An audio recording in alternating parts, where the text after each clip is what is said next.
Hello dear students, welcome to my channel judiciary with रश्मि।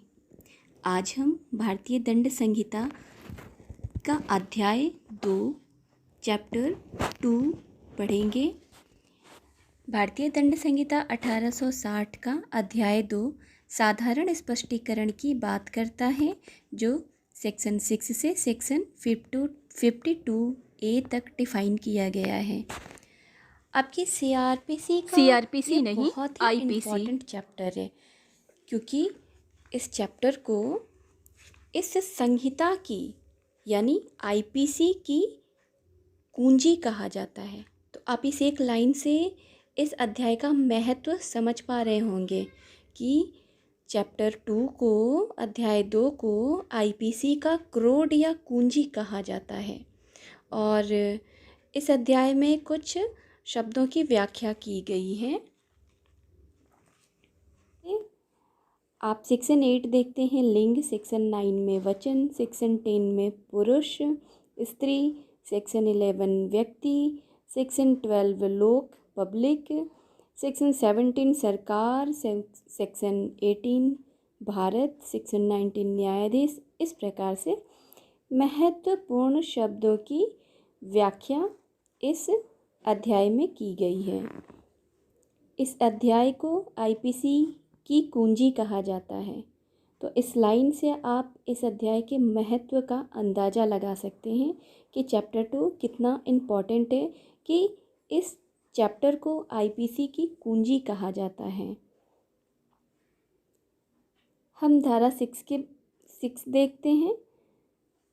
धारा 6 संहिता में की परिभाषाओं का अपवादों के अध्ययन समझा जाना। सेक्शन 6 कह रहा है संहिता में की परिभाषाओं का अपवादों के अध्ययन समझा जाना, अर्थात इस संहिता में सर्वत्र अपराध की हर परिभाषा, हर दंड उपबंध और हर ऐसी परिभाषा या दंड उपबंध को हर दृष्टांत साधारण अपवाद शीर्षक वाले अध्याय में अंतर्विष्ट अपवादों के अध्ययन समझा जाएगा, चाहे उन अपवादों को ऐसी परिभाषा, दंड उपबंध या दृष्टांत में दोहराया न गया हो। इसमें एक शब्द हमें मिलता है साधारण अपवाद। साधारण अपवाद शीर्षक वाले अध्याय, यह अध्याय है अध्याय 4 चैप्टर 4 साधारण अपवाद जनरल एक्सेप्शन की बात करता है। चैप्टर 4 में अलग से उन सारी बातों को लिख दिया गया है जो कि अपराध किस किस कंडीशन में नहीं माने जाएंगे और कौन कौन सा व्यक्ति किस किस कंडीशन में अपराधी नहीं माना जाएगा। मतलब आईपीसी में तो हम अपराध और अपराधी के बारे में ही समझ रहे हैं, लेकिन कुछ अपवाद भी होंगे जो कि अपराध होने के बाद भी उसको अपराधी या अपराध की श्रेणी में नहीं रखा जाएगा। तो ऐसे अपवादों के लिए साधारण अपवाद के नाम से चैप्टर 4 में एक्सप्लेन किया गया है। तो सेक्शन 6 के कहने का मतलब है कि इस संहिता में जितनी भी परिभाषाएं, दंड उपबंध और ऐसी परिभाषा, दंड उपबंध का हर दृष्टांत जहाँ जहाँ भी वर्णित किया गया है, उसमें साधारण अपवाद में जिन बातों को एक्सप्लेन किया गया है वो अपने आप ही इसके अंतर्गत माने जाएंगे, क्योंकि हर संहिता में यह नहीं वर्णित किया गया है कि यह अपराध या अपराध की श्रेणी का अपवाद है। इस अपवाद को चैप्टर 4 में अलग से डिफाइन कर दिया गया है। उसे हर संहिता में नहीं बताया गया है कि यह अपवाद है या यहाँ अपवाद है, ऐसा। तो सेक्शन 6 समझ में आया। दृष्टांत क में हम देखते हैं इस संहिता की वे धाराएं जिनमें अपराधों की परिभाषाएं अंतर्विष्ट हैं, यह अभिव्यक्त नहीं करती कि 7 वर्ष से कम आयु का शिशु ऐसे अपराध नहीं कर सकता, किंतु परिभाषाएं उस साधारण अपवाद के अध्ययन समझी जानी हैं जिसमें यह उपबंधित है कि कोई बात जो 7 वर्ष से कम आयु के शिशु द्वारा की जाती है अपराध नहीं है। अर्थात 7 वर्ष से कम आयु का शिशु अगर कोई ऐसा कार्य कर देता है जो कि अपराध होगा, लेकिन उसकी उम्र को ध्यान में रखते हुए 7 वर्ष से कम है, इस बात को ध्यान में रखते हुए उस शिशु को अपराध नहीं माना जाएगा। उस शिशु द्वारा किए गए कार्य को अपराध नहीं माना जाएगा, शिशु को अपराधी नहीं माना जाएगा। यह बात चैप्टर 4 में एक्सप्लेन किया गया है, तो यह साधारण अपवाद के अंतर्गत आ गया। तो धारा यही समझाने की कोशिश कर रही है कि चैप्टर 4 में तो ये एक्सप्लेन कर दिया गया है कि 7 वर्ष से कम आयु का शिशु जो होगा वो अपराधी नहीं होगा। तो हर संहिता में जहाँ जहाँ भी दंड और अपराध की बात करी गई है वहाँ पे ज़रूरी नहीं है कि यह बात हर धारा में लिखी जाए कि 7 वर्ष से कम आयु का शिशु। यह हर धारा में लिखना ज़रूरी नहीं है क्योंकि इसको एक बार चैप्टर 4 में एक्सप्लेन कर दिया गया है।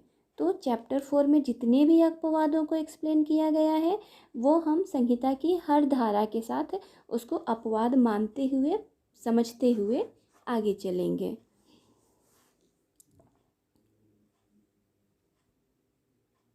अब हम सेक्शन 7 देखते हैं। सेक्शन 7 जो है वह बताता है एक बार स्पष्टीकृत पद का भाव, अर्थात हर पद जिसका स्पष्टीकरण इस संहिता के किसी भाग में किया गया है, इस संहिता के हर भाग में उस स्पष्टीकरण के अनुरूप ही प्रयोग किया गया है। हम सेक्शन 6 जब हम देखते हैं तो यह अपवाद की बात कर रहा है कि जिन अपवादों को एक जगह वर्णित कर दिया गया है वो ज़रूरी नहीं कि हर धारा में फिर से उनका वर्णन किया जाए, लेकिन उनको अपवाद माना जाएगा। वैसे ही सेक्शन 7 स्पष्टीकरण की बात करता है कि संहिता में किसी एक जगह पे जिस बात का स्पष्टीकरण कर दिया गया है वह संहिता के हर भाग में माना जाएगा, अगर ऐसा स्पष्टीकरण वहाँ जरूरी है तो। सेक्शन 8 लिंग की बात करता है, जेंडर।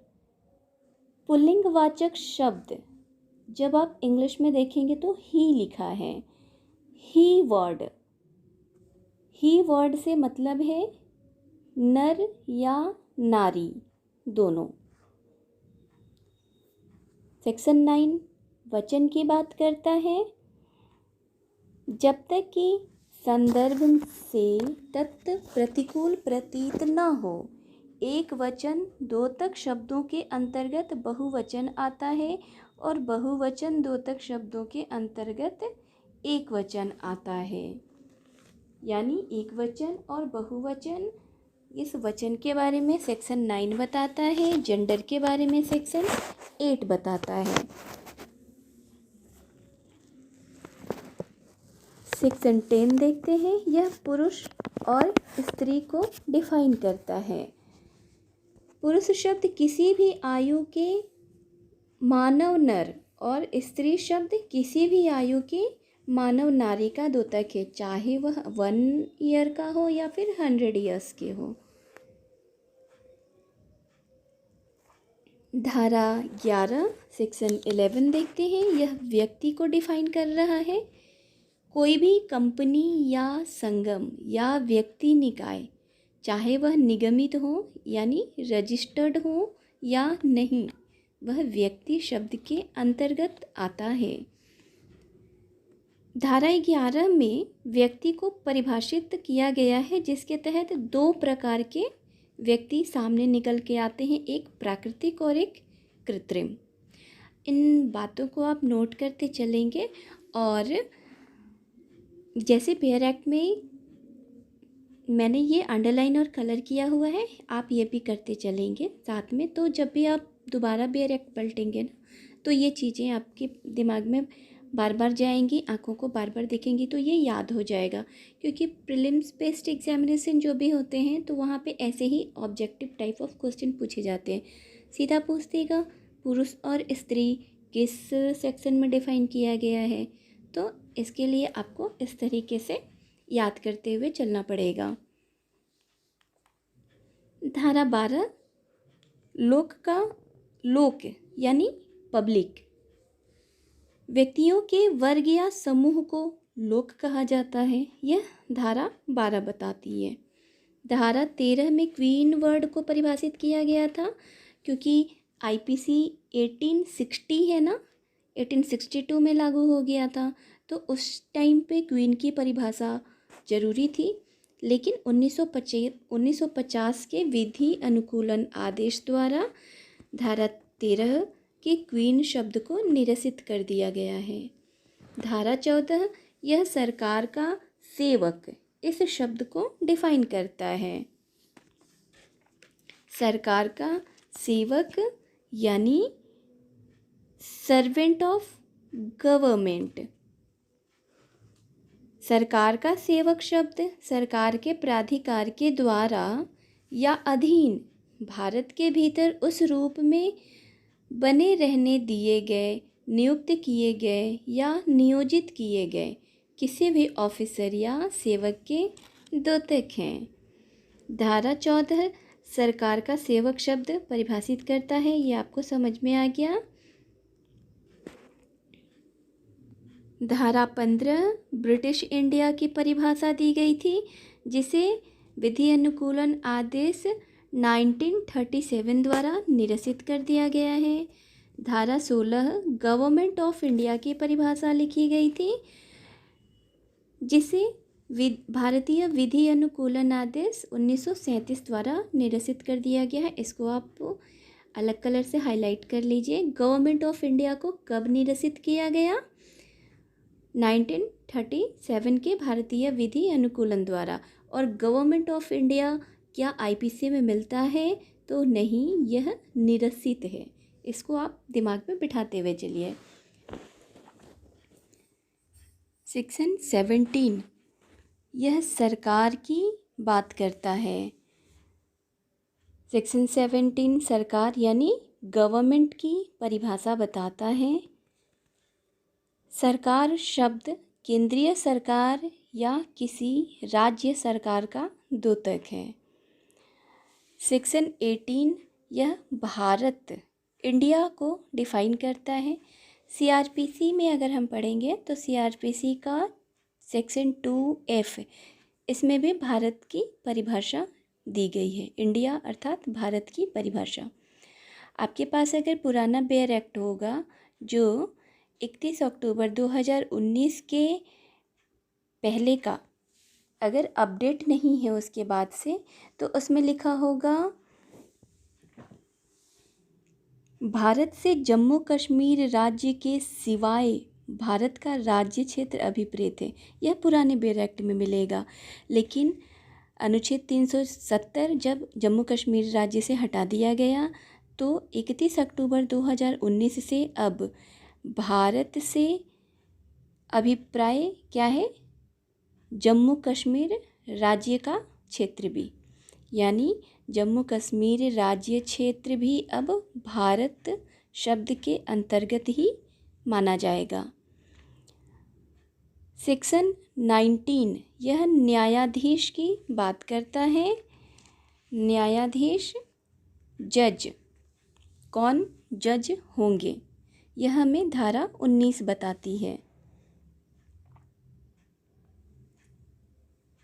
न्यायाधीश शब्द न केवल हर ऐसे व्यक्ति का द्योतक है जो पद रूप से न्यायाधीश अभिहित हो, किंतु उस हर व्यक्ति का भी द्योतक है जो किसी विधि कार्यवाही में, विधि कार्यवाही को आप अंडरलाइन कर लेंगे, चाहे वह सिविल हो या दांडिक, सिविल और दांडिक, सिविल हो या दांडिक, इसको भी आप अंडरलाइन कर लेंगे।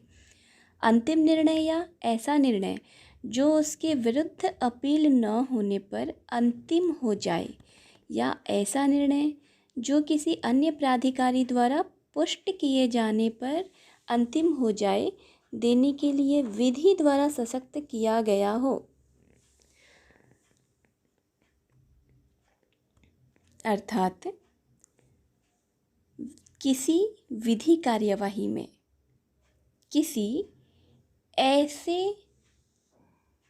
प्राधिकारी को विधि द्वारा सशक्त किया गया है कि वह कोई अंतिम निर्णय दे सकता है या फिर ऐसा निर्णय जो कि उसके विरुद्ध अपील न किया जाए तो अंतिम हो जाए। और ऐसा अपराध, ऐसा मामला सिविल हो या दांडिक हो, तो ऐसा निर्णय देने वाला प्राधिकारी वह भी न्यायाधीश के अंतर्गत माना जाएगा।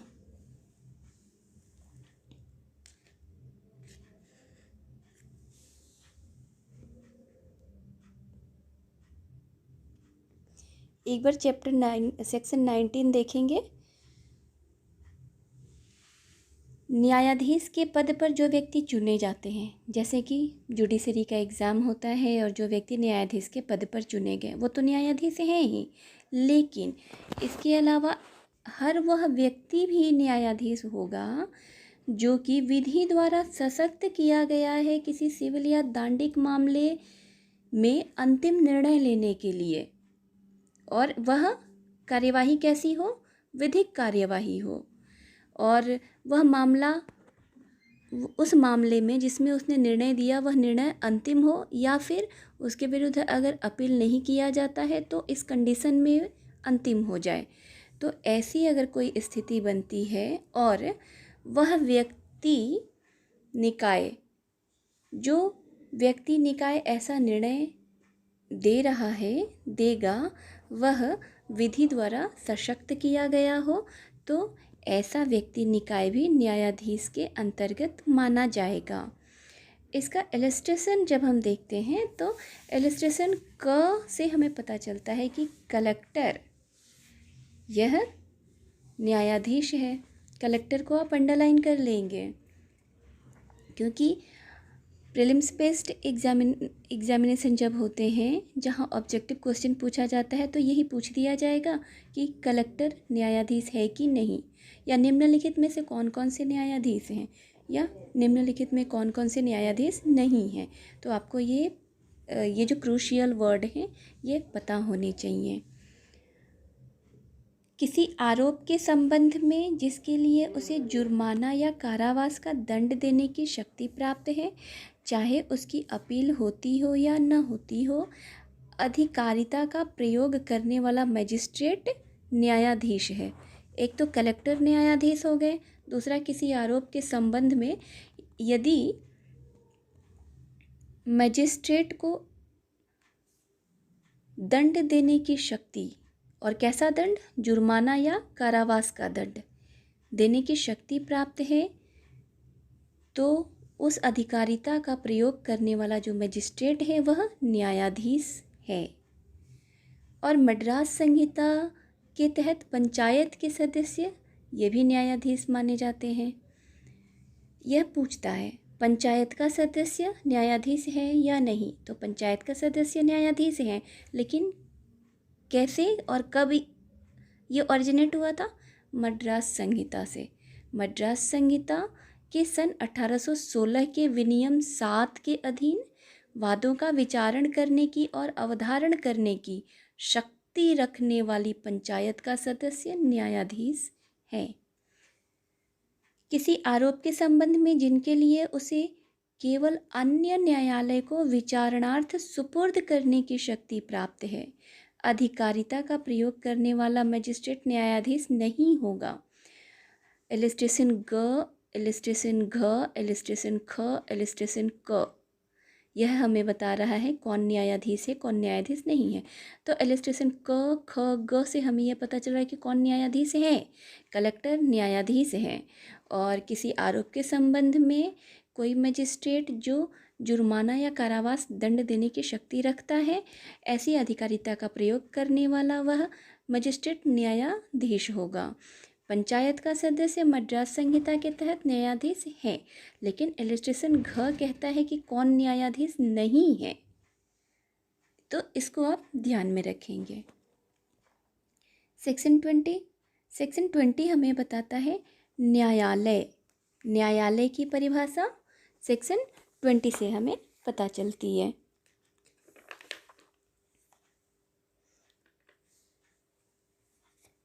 Court of justice.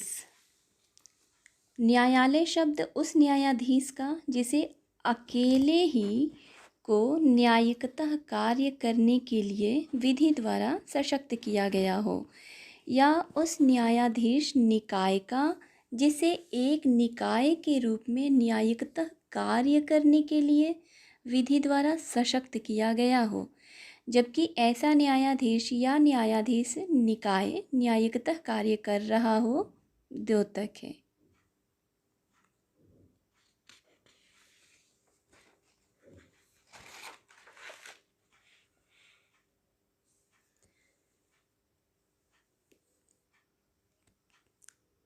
सेक्शन 20 के बारे में अगर हम एक लाइन में बात करेंगे तो जिन स्थानों पर न्यायाधीशों द्वारा न्यायिक कार्य किया जाता है उसे न्यायालय कहा जाता है।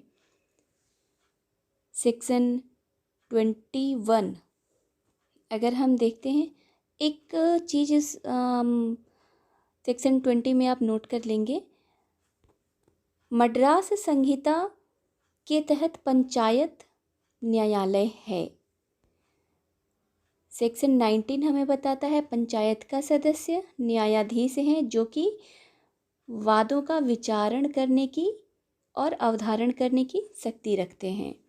और सेक्शन 20 हमें बताता है कि पंचायत जिसे वादों का विचारण करने और अवधारण करने की शक्ति प्राप्त है वह न्यायालय है, यानी पंचायत न्यायालय है, यह सेक्शन 20 बताता है।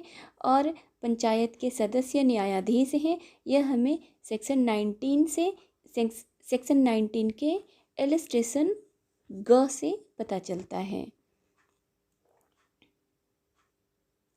अभी हम देखेंगे सेक्शन 21 जो कि लोक सेवक पब्लिक सर्वेंट की बात करता है।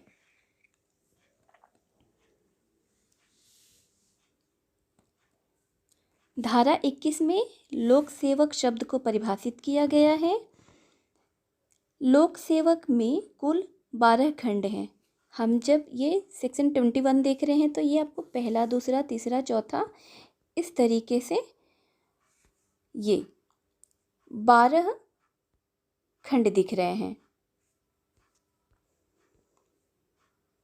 तो इन 12 खंडों में आने वाले व्यक्ति लोक सेवक माने जाएंगे।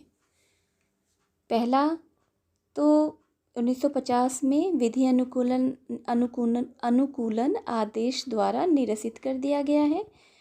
दूसरा खंड यह बताता है कि भारत की सेना, नौसेना या वायुसेना का हर आयुक्त ऑफिसर यह लोक सेवक होंगे।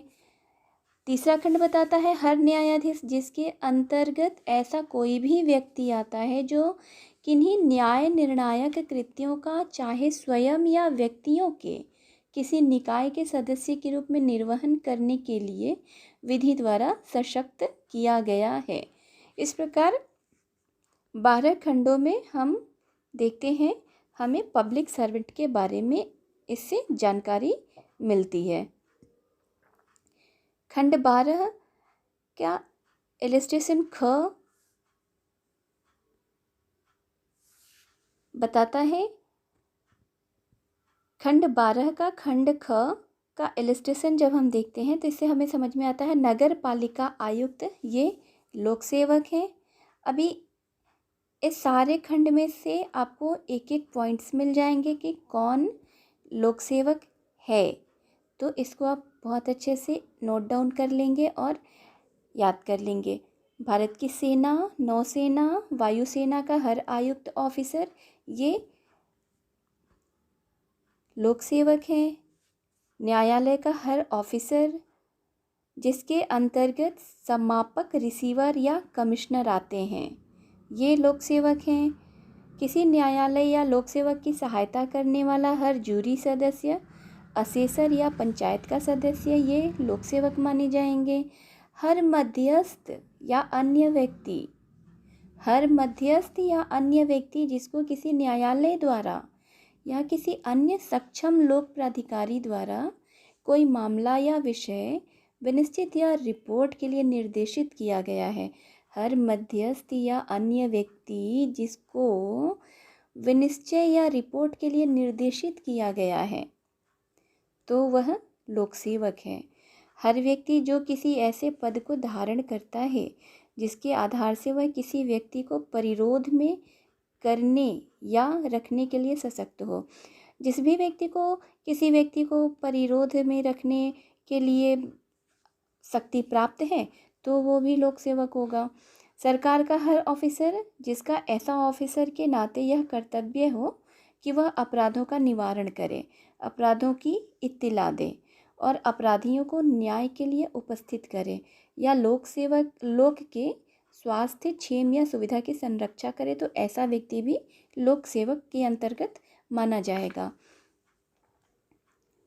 वैसे ही हम देखते हैं हर व्यक्ति जो कोई ऐसा पद धारण करता है जिसके आधार से वह निर्वाचक नामावली तैयार करने, प्रकाशित करने, बनाए रखने या पुनरीक्षित करने के लिए या निर्वाचन के किसी भाग को संचालित करने के लिए सशक्त हो तो ऐसा व्यक्ति भी लोक सेवक माना जाएगा। तो अभी सेक्शन 21 देख लिया हमने। सेक्शन 21 का प्रथम खंड विधि अनुकूलन आदेश द्वारा 1950 में निरसित कर दिया गया है और इससे संबंधित एक वाद बहुत फेमस है। जब दूसरा आयुक्त ऑफिसर के बारे में हम बात करते हैं, RS Nayak versus AR Antulay AIR 1984 SC, यह बहुत फेमस वाद है इस सेक्शन से संबंधित। इस वाद में कहा गया है कि MLA लोक सेवक नहीं है जबकि मंत्री लोक सेवक हैं। इसको आप नोट डाउन कर लेंगे। RS Nayak versus AR Antule के वाद में यह कहा गया कि MLA member of legislative assembly ये लोक सेवक नहीं हैं, लेकिन जो मंत्री हैं वो लोक सेवक हैं। ये बहुत ही इम्पॉर्टेंट लाइन है और ये डायरेक्ट प्रीलिम्स में पूछा जाता है। तो इस प्रकार से स्टूडेंट्स आज हमने चैप्टर 2 का सेक्शन 6 से लेकर सेक्शन 21 तक पढ़ा। उम्मीद है आपको ये समझ में आया होगा और अगर वीडियो आपने यहाँ तक देख लिया है तो आप इसे लाइक, सब्सक्राइब और शेयर भी कर दीजिए। आपको इससे रिलेटेड कोई भी डाउट हो तो कोई भी क्वेरीज हो तो आप कमेंट में अपने क्वेश्चन पूछ सकते हैं। Thank you.